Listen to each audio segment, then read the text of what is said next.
Kozhikode വാണിമേലിൽ auto ഡ്രൈവർക്ക് മർദ്ദനം. വളയം സ്വദേശി ലിനീഷിനെയാണ് ഓട്ടം വിളിച്ചയാൾ ആക്രമിച്ചത്.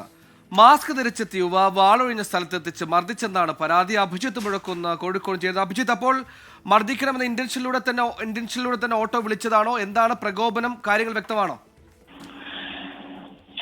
വാണിമേലിൽ ഓട്ടമോടുന്ന ഡ്രൈവർക്കാണ് മർദ്ദനമേറ്റത്. വളയം നിരുവമ്മലിലെ തിരുവമ്മേനക്കൽ ലിനീഷിനാണ് അജ്ഞാതർ മർദ്ദിച്ചത്.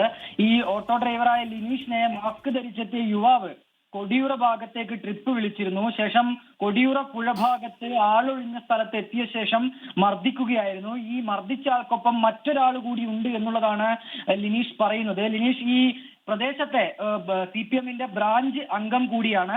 എന്താണ് ഈ ഒരു മർദ്ദനത്തിന്റെ പിന്നിൽ ഉള്ള കാര്യം എന്നുള്ളതിൽ ഒരു വ്യക്തതയില്ല. നിലവിൽ ഏതായാലും വളയം പോലീസിൽ ലിനീഷ് പരാതി നൽകിയിട്ടുണ്ട്. സുഹൈൽ. ശരി, അഭിജിത്ത് മുഴക്കുന്നതാണ് വാർത്തയുടെ വിശദാംശങ്ങൾ നൽകിയത്.